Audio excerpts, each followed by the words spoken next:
چہرے کی صفائی پہ بات کریں گے. ہم چہرے کے بارے میں ہم سب سے زیادہ فکر مند ہوتے ہیں، چہرے پر ہم سب سے زیادہ توجہ کرتے ہیں.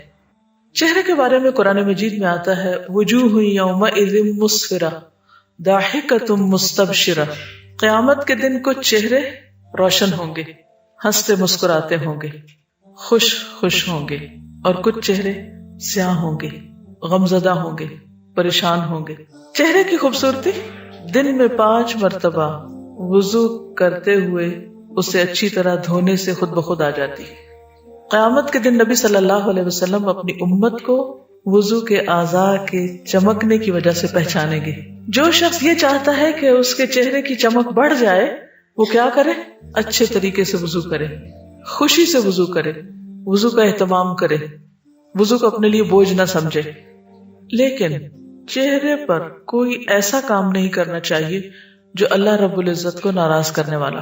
چہرے کی جب صفائی پہ لوگ آتے ہیں تو وہ صرف دھونے کی حد تک نہیں رہتے بلکہ اس سے کہیں آگے بڑھ جاتے ہیں. بعض اوقات اس پر لگانے والی چیزوں میں اتنا اسراف کرتے ہیں کہ وہ گناہ کی حد میں چلے جاتے ہیں. بعض اوقات اس صفائی میں سب کچھ چہرے سے نوچ ڈالتے ہیں بلکہ اپنی مرضی سے اپنی شکل میں کمی بیشی کرنے لگتے ہیں، جن میں بھویں بنانا وغیرہ یا پورے چہرے کے بال اکھاڑنا شامل ہے.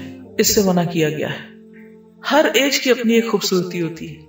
جو بچپن میں بچوں کے چہرے پہ خوبصورتی ہے اس کا اپنا ہی ایک حسن ہے یا اپنا ہی ایک انداز ہے. پھر بچے جب گرو کر رہے ہوتے ہیں، دانت ٹوٹے ہوئے ہوتے ہیں تو دیکھنے میں وہ نہیں ٹھیک لگتے مگر اس کے بھی ایک حسن ہے. پھر جب وہ جوان ہو جاتے ہیں ایک اور خوبصورتی ہے. پھر بڑھاپے کا اپنا ایک وقار ہوتا ہے. تو میرا خیال ہے کہ بدلتے حالات کے مطابق اپنے آپ کو ایڈجسٹ کرنا اور اس کو ایکسپٹ کرنا یہ بھی ضروری ہے. بیماری کا علاج اور اس کے اوپر رقم خرچ کرنے کا تو جواز ملتا ہے، لیکن اپنے جسم کو ایسے تجربات کی نظر کرنا اور پھر اس میں اس طرح کی تبدیلیاں کرنا درست نہیں. اگر یہ خلق کی تبدیلی میں نہیں آتا تو پھر کیا آئے گا؟ کیا اپنا گلا کاٹ کے کسی اور کا اپنے اوپر لگانا؟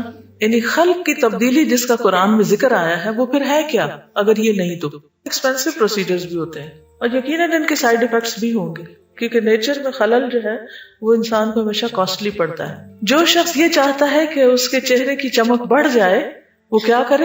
اچھے طریقے سے وضو کرے، خوشی سے وضو کرے، وضو کا اہتمام کرے، وضو کو اپنے لیے بوجھ نہ سمجھے. چہرے کی خوبصورتی دن میں 5 مرتبہ وضو کرتے ہوئے اسے اچھی طرح دھونے سے خود بخود آ جاتی.